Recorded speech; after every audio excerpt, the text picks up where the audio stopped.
정말 마지막 한 주 그걸 또 며칠 남겨두지 않은 2022년입니다.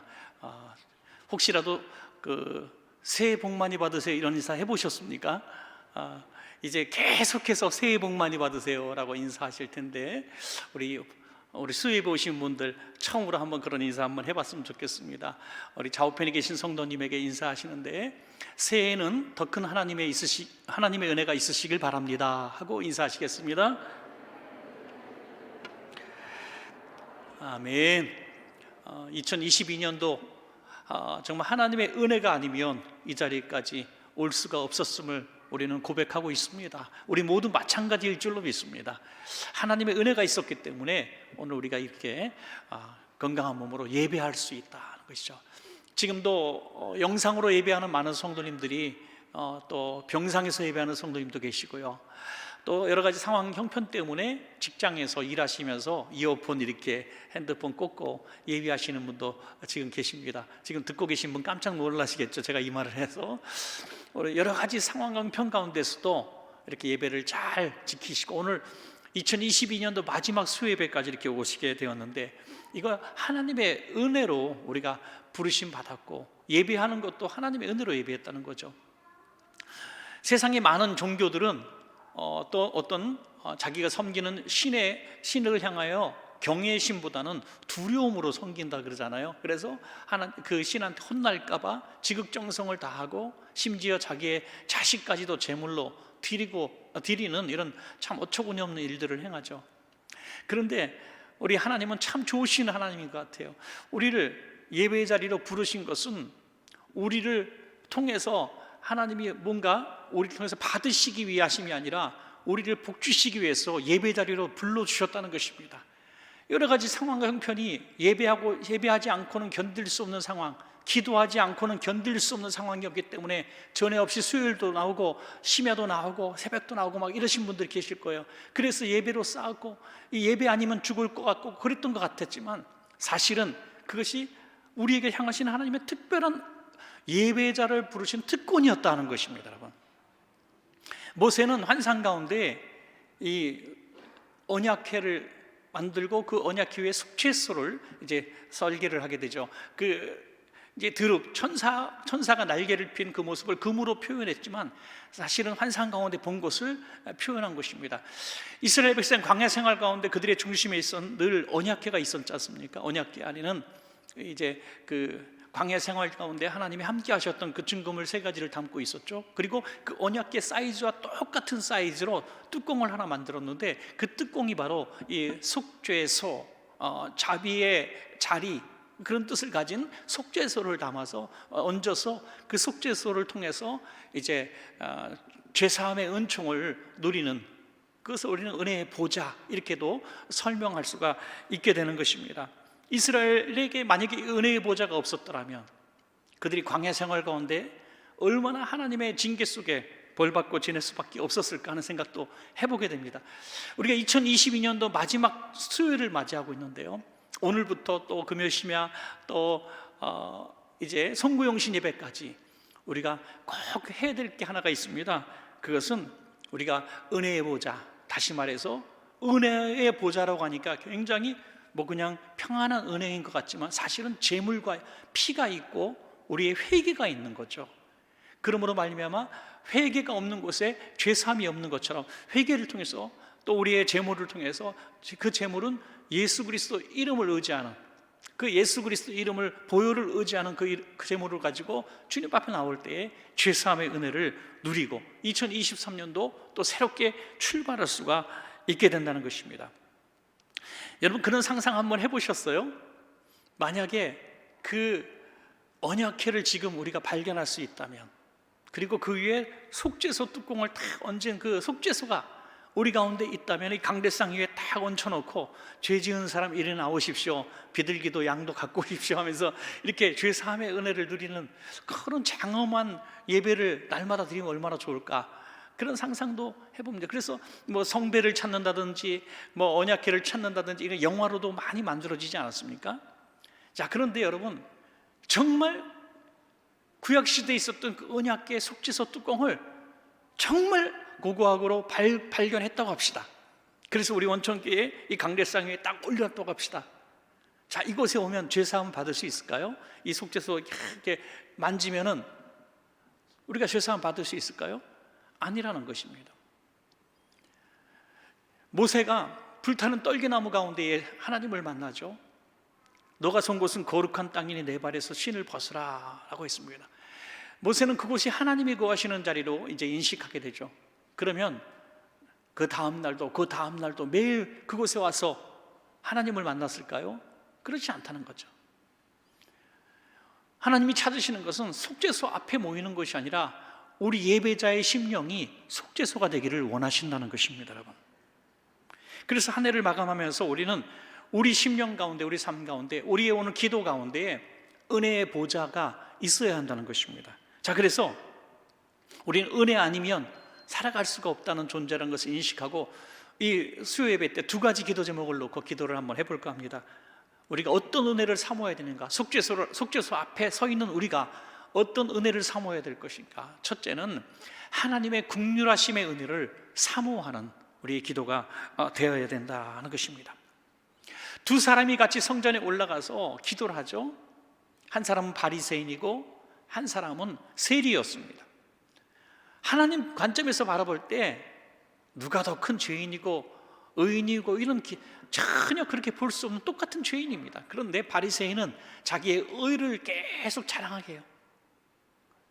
그런데 세리는 하늘을 우러보지 못하면서 가슴을 치면서 자기는 죄인이라고 고백하게 되죠. 그때 누구의 기도를 받으셨는가? 바로 세리의 기도를 받으셨다고 성경은 말씀하고 있습니다.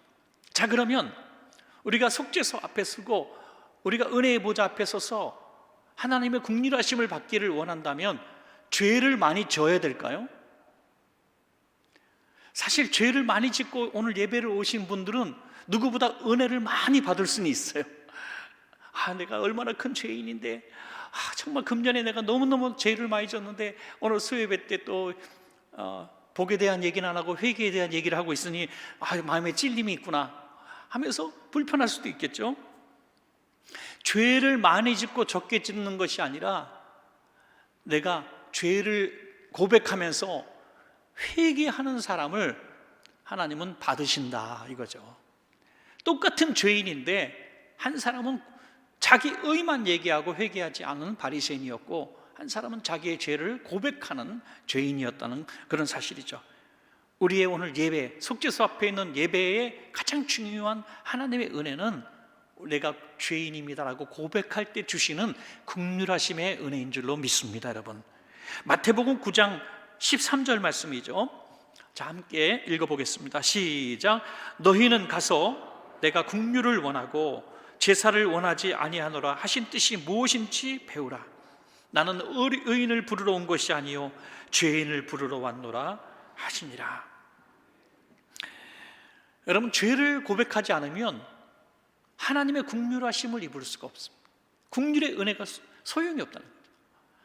금년 한번 세볼까요? 우리가 예배를 몇 번 드렸는지. 52조 주일 다 드리시고 또 수요일까지 드리시고 또 종종 금요 심야정도 나오셨다고 치고 그러면 적어도 100번 이상의 예배를 드리셨습니다.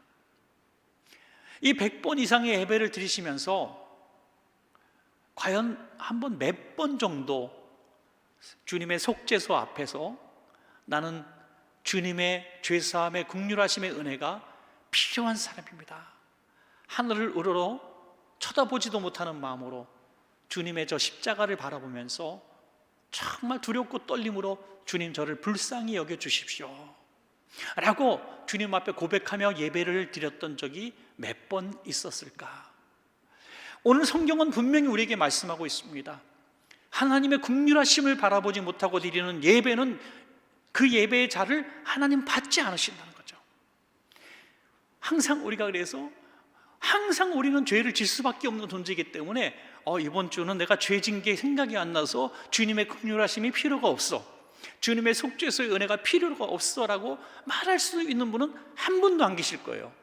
그런데 내가 깨달아지는 죄, 내가 하나님 앞에 정말 부끄러운 죄, 이런 특별한 죄를 졌을 때만 우리가 회개했는지는 모르겠습니다만 늘 하나님 앞에 나올 때, 늘 우리가 예배할 때 주님의 긍휼하심을 바라보고 우리 예배하는 예배가 될 때에 주님이 기뻐 받으시는 그런 예배가 될 줄로 믿습니다. 여러분, 어떤 임종 직전에 이제 아버지 앞에 아들이 이렇게 있었습니다.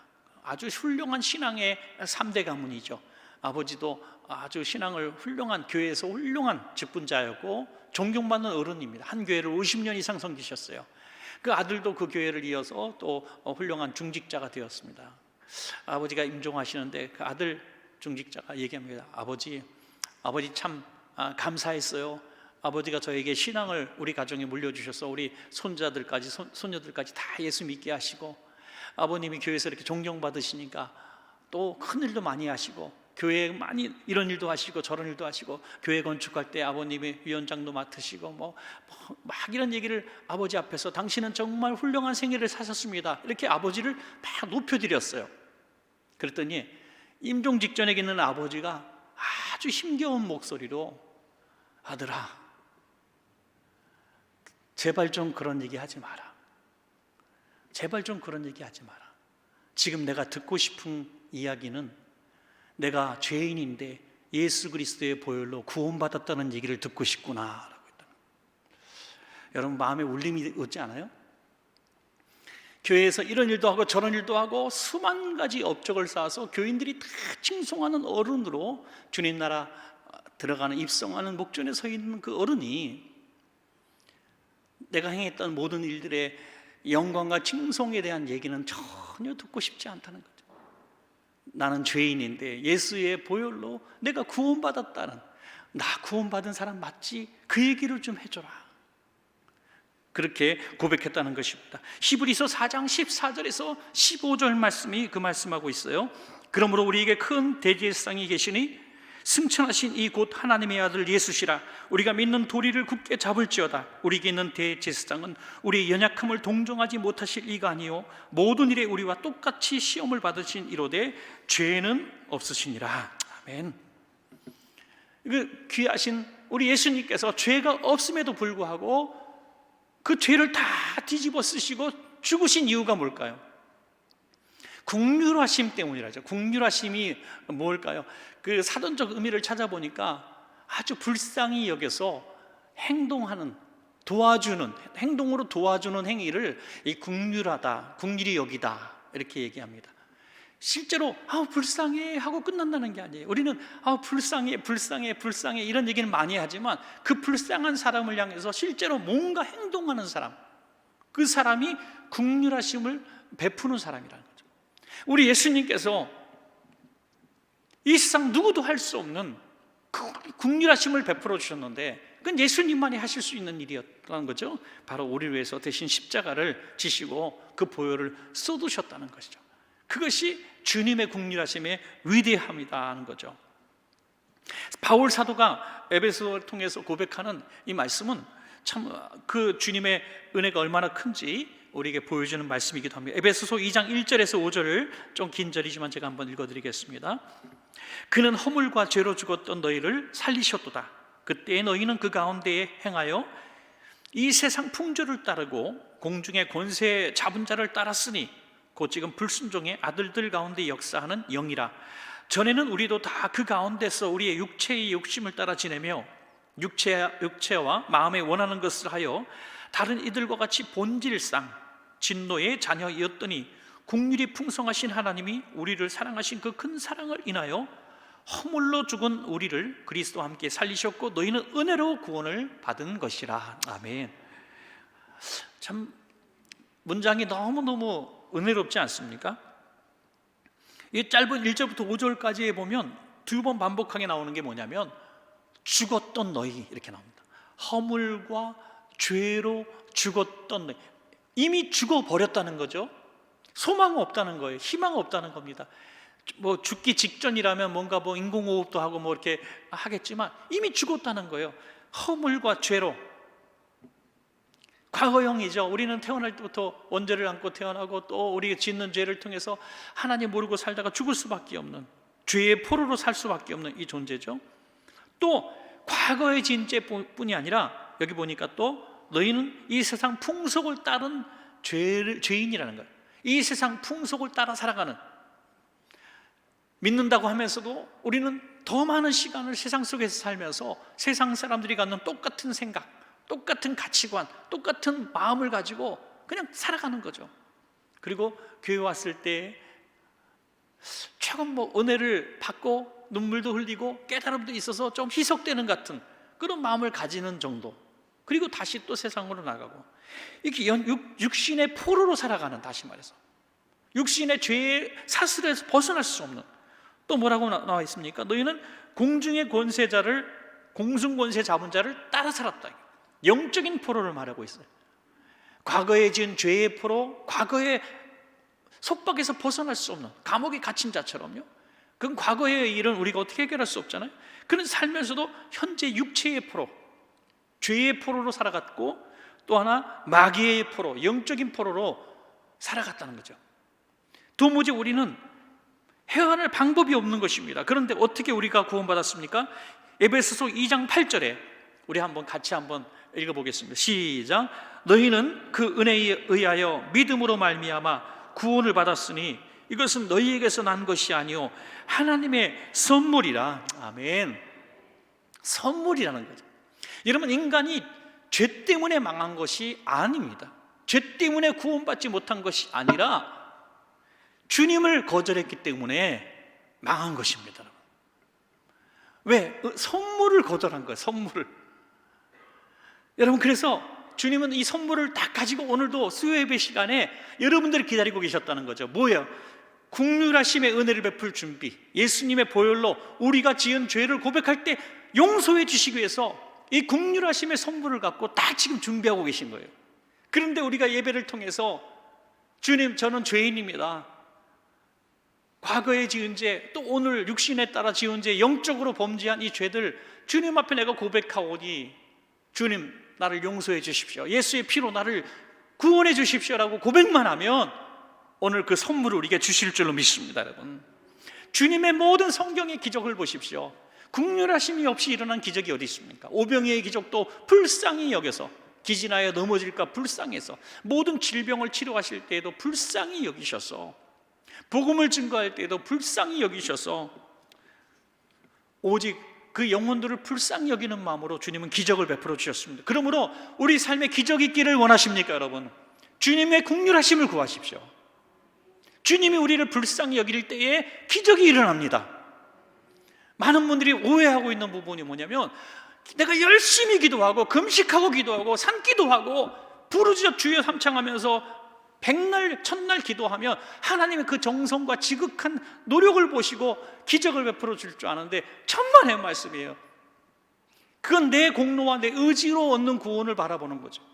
주님이 우리를 불쌍히 여기시게 될 때, 우리가 엄청나게 큰 기도를 하지 않아도, 엄청나게 많은 물질을 하나님 앞에 드리지 않아도, 엄청나게 긴 시간을 기도하지 않아도 주님의 불쌍히 여기는 그 눈물방울이 우리의 눈에 떨어질 때, 우리 삶에 떨어질 때 기적이 일어나는 거죠.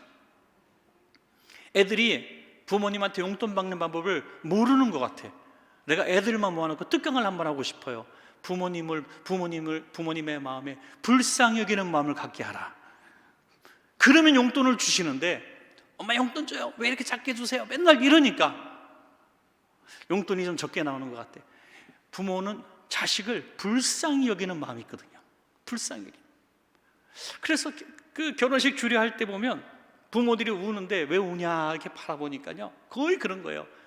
남들처럼 많이 못 해줬다는 거예요.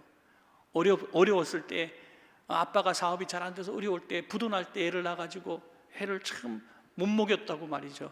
근데 지금 키가 190에 85kg 막 이렇게 되는데 지금도 그 얘기하고 있는 거예요. 지금요. 부모는요 그래요. 부모는 늘 애들을 바라볼 때 불쌍한 거예요. 불쌍한 거예요. 그러면서 나이 많아 돌아가시면서도 내가 죽으면 저거 누가 어떻게 보살피냐. 부모는 마음이 그런 거예요. 여러분, 주님이 우리를 불쌍히 여기신다면 그 순간에 기적은 일어나는 것입니다. 여러분, 죄를 지으면, 그런데 우리가 너무나, 마귀는요 어떻게 역사하냐면 주님 앞에 불쌍히 여김을 받으려는 우리의 마음을 막아요.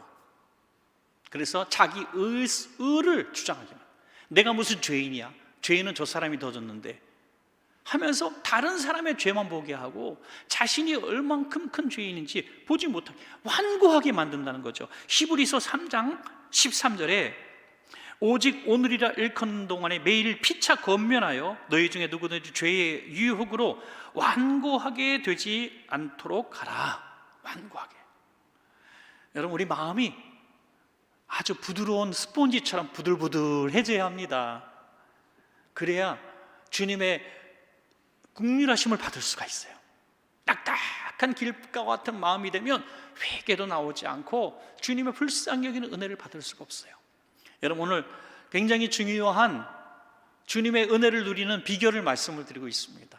주님 앞에 우리가 죄인임을 고백하고 주님의 은혜 아니면 살 수 없는 존재인 것을 고백하면서 과거에 지은 죄, 지금 육체를 따라 짓는 죄, 나 영적으로 범죄한 이 모든 죄악들을 주님의 속죄소 앞에, 은혜의 보좌 앞에서 회개하고 주님의 자비하심을 구하는 우리가 되는 것입니다. 그때 전에 그렇게 우리가 몸달아 외치고 부르지도 얻지 못했던 많은 그 선물들을 우리가 주님으로 받게 될 줄로 그렇게 믿습니다. 여러분, 거듭났다는 게 뭡니까? 거듭났다는 것을 우리는 일반적으로 다시 태어났다라고 얘기하잖아요. 다시 태어났다, 세례받으면 다시 태어났다. 옛날 그 모습 그대로 다시 태어난 걸 말하는 건 아니잖아요. 전혀 새로운 피조물로 태어나는 것입니다. 여러분, 죄사함의 은혜를 누렸다는 것은 내가 똑같은 죄를 또 짓고 용서받고 또 가서 또 죄 짓고, 마치 옷 입고 가서 더러워지면 세탁기 넣고 빨래하고 또 깨끗하게 말려서 또 입고 나가서 또 더럽히면 또 빨래하고 계속 그렇게 하라는 게 아니에요. 우리가 회개하면 예수의 보혈로 우리의 죄를 씻음과 동시에 성령님이 우리 안에 내주하시게 되는 것입니다. 여러분, 세상과 또 싸워서 우리는 또 육신이 약하기 때문에 범죄할 수도 있습니다. 그러나 거듭난 자로서 이제는 성령님이 내 안에 계시기 때문에 전부 다 점점 더 거룩함으로 성화되어 가는 것이죠. 그래서 우리가 이 예배 때마다 주님의 보좌 앞에 서서 긍휼하심을 구하는 것은 날마다 예수님 닮아가는 아주 멋진 비결이 될 줄로 믿습니다. 여러분, 마지막 두 번째는 우리가 왜 예수님의 은혜의 보좌 앞에 있어야 되는가? 때를 따라 돕는 은혜가 필요하기 때문에 우리가 주님의 은혜의 보좌 앞에 날마다 나와야 될 줄로 믿습니다. 우리 새해에는 꼭 이 복을 받으시길 바랍니다. 여러분, 때를 따라 돕는 은혜가 얼마나 귀한지. 쌓아놓는 은혜보다 때를 따라 돕는 은혜가 더 큰 것 같아요. 뭐 유치한 예가 될지 모르겠지만 두 친구가 등산을 가는데 한 친구는 배낭에다가 뭐 가지각색을 다 집어넣었어요. 그런데 한 친구는 자기에 있는 물건을 흔들려고 친구 배낭 속에 다 집어넣어요. 자, 같이 올라갑니다. 야, 물 꺼내줘. 야, 귤 꺼내줘. 과자 꺼내줘. 야, 그렇게 한다면은 짐을 지고 가는 사람은 힘들겠지만 필요할 때마다 꺼내 먹는 친구는 얼마나 편하겠어요. 여러분, 주님이 우리를 위해서 그렇게 해주신다는 거예요. 그래도 왜 믿지 못하고 내 건 내가 질 거야, 너를 어떻게 믿고 내 거 다 내놔 하고 짊어지려나 하냐 이거죠. 때를 따라 돕는 은혜라는 것은 우리의 필요를 우리보다 더 잘 아시는 하나님께서 필요한 때마다 그것들을 꺼내주시겠다는 거예요. 그 얼마나 안심하고 내년도를 맞을 수 있겠습니까? 많은 사람이 2023년도를 두려워합니다.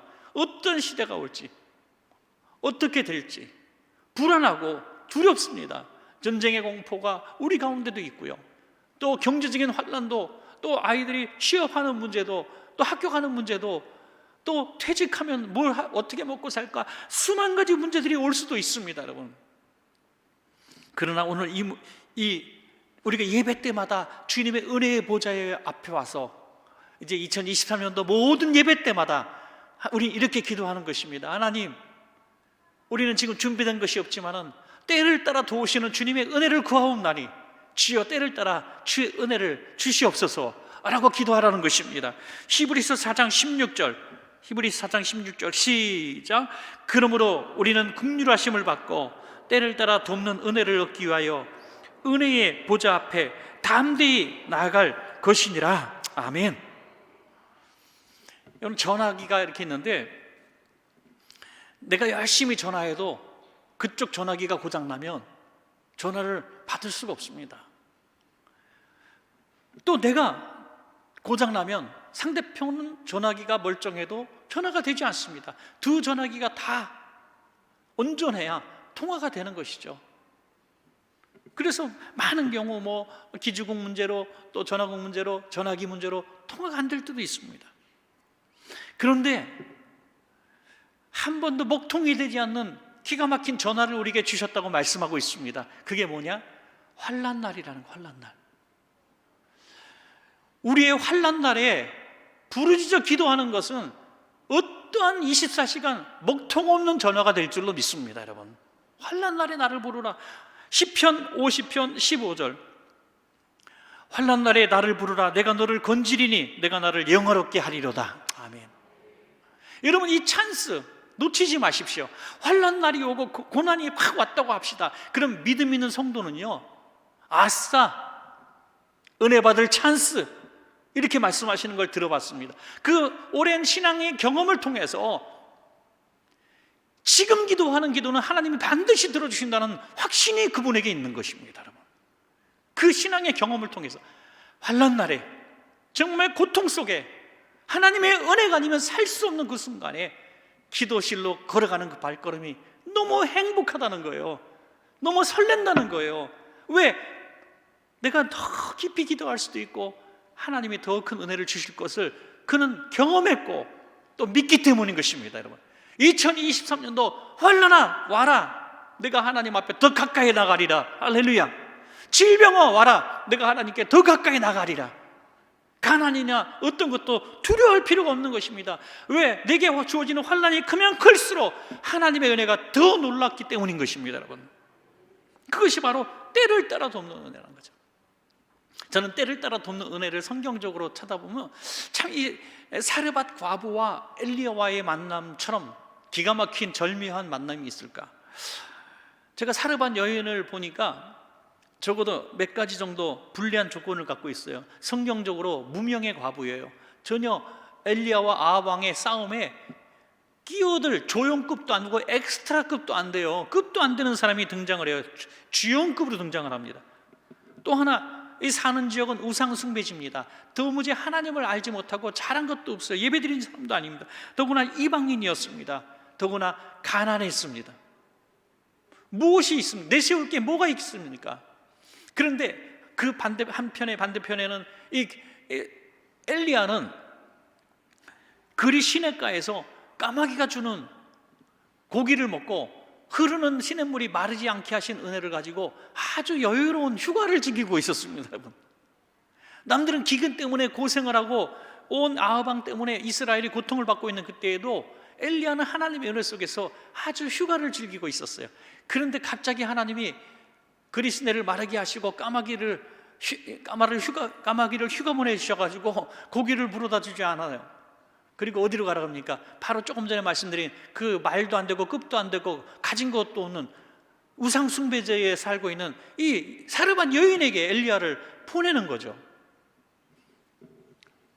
저는 그때 그 타이밍이 사르밧 여인이 마지막 먹고 죽으려고 했던 순간이었다는 것을 깨닫고 너무나 놀라운 것이죠. 여러분, 그 마지막 떡 하나 만들어 먹고 아들과 함께 죽으려고 했던 그 불쌍한 여인, 희망 없는 여인을 살리시기 위하여, 구원하시기 위하여 그 대사도 엘리야를 시냇가를 마르게 하고 까마귀를 보내시고 이 먼 거리를 오게 하셨다는 겁니다.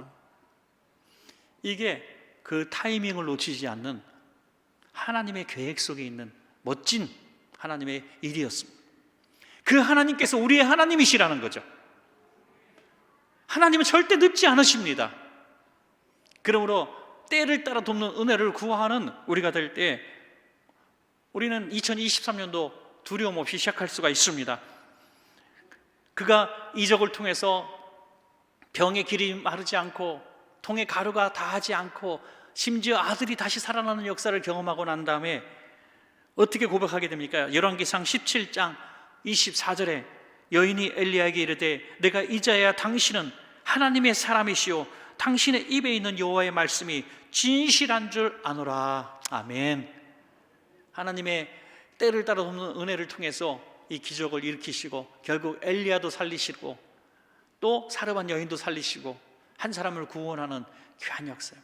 하나님 보실 때 이 거대한 영적 전쟁, 이스라엘의 구원을 위해서 아합 왕과 엘리야가 싸우게 하시는 수십만 수백만을 살리시는 이 전쟁터 한복판에서 하나님은 이름 없이 죽어가고 아들과 함께 죽으려는 전혀 수적으로 볼 때 보잘것없는 한 엄마와 아들을 위하여 이 엄청난 거대한 전쟁을 뒤로 하시고 그 살리시러 보내시는 그 자상하신 하나님, 대의를 위해서 손을 희생해야 돼, 그런 하나님이 아니라는 거예요. 오늘 아무도 없는 보잘것없는 나라고 할 나 같은 한 사람을 위해서 주님은 이곳까지 오실 수가 있는 것입니다. 누가 그렇게 어린아이들이 물어본다죠? 예수님은 나 한 사람을 위해서도 십자가를 지실 수 있었을까요? 물론입니다. 예수님은 한 사람을 위해서도 십자가를 지실 수 있습니다. 왜? 한 사람을 위하여 십자가를 지실 수 없는 분은 온 인류를 위해서도 십자가를 지실 수 없는 분이기 때문입니다. 그 예수님께서 걱정하지 마라, 사랑하는 원천 가족 아들 딸아, 너희 2023년도 먹고 살 건 내가 다 예배해 놓았다, 이렇게 말씀하고 있는 것입니다. 믿으시면 아멘. 그러므로 우리는 이제 2023년도 두 가지 은혜만 구합시다. 예배할 때마다 오늘 이 말씀을 기억하십시다. 나는 주님의 긍휼하심이 필요합니다. 나는 주님의 때를 따라 돕는 은혜가 필요합니다. 그럴 때 우리는 어떤 상황 가운데서도 그 예배자로 서게 되었을 때 주님의 은혜 속에 사는 기적의 주인공들이 다 되실 줄로 믿습니다.